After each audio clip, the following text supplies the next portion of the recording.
Hello guys, আসসালামু আলাইকুম। সবাই কেমন আছেন? আশা করি ভালো আছেন। দেখেন কত সৌন্দর্য জায়গা। এটা হলো ওমান সালালা।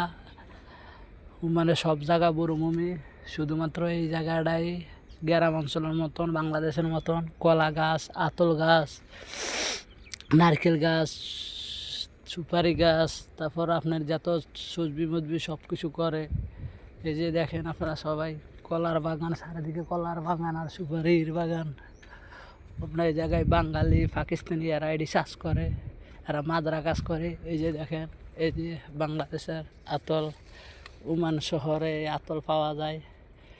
আতল গাছ এটা হলো আমাদের বাংলাদেশের আতল গাছ। এই আতল জায়গা আছে, অনেক ধরনের গাছ আছে বাংলাদেশের যা যা আছে সব এই সালারা ওমান সালালা এই যে পাওয়া যায়। যেটা সিম গাছ, এটা হলো সিম গাছ। এনে বাঙালি ভাইয়েরা করে। ওই যে করলা গাছ, ঠিক আছে, লাউ গাছ, নিচে লাউ গাছ।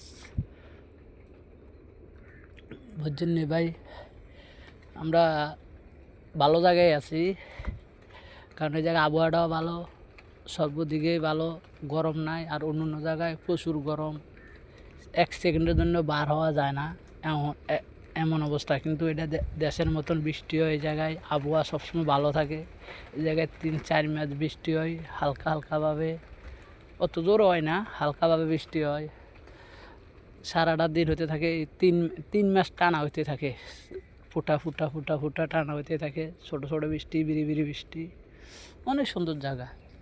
আপনি ওমানের ভিতরে সালার গ্রাম, এই জায়গায় সুন্দর জায়গা, আবহাওয়া বারো পুরো বাংলাদেশের মতন। আপনারা আইলে এই জায়গায় পাবেন, জায়গাটা দেখবেন, সৌন্দর্য জায়গা, প্রচুর সৌন্দর্য। আল্লাহর পৃথিবী এক এক জায়গায় এক এক রকমভাবে তৈরি। যাই হোক, আপনাদের জন্য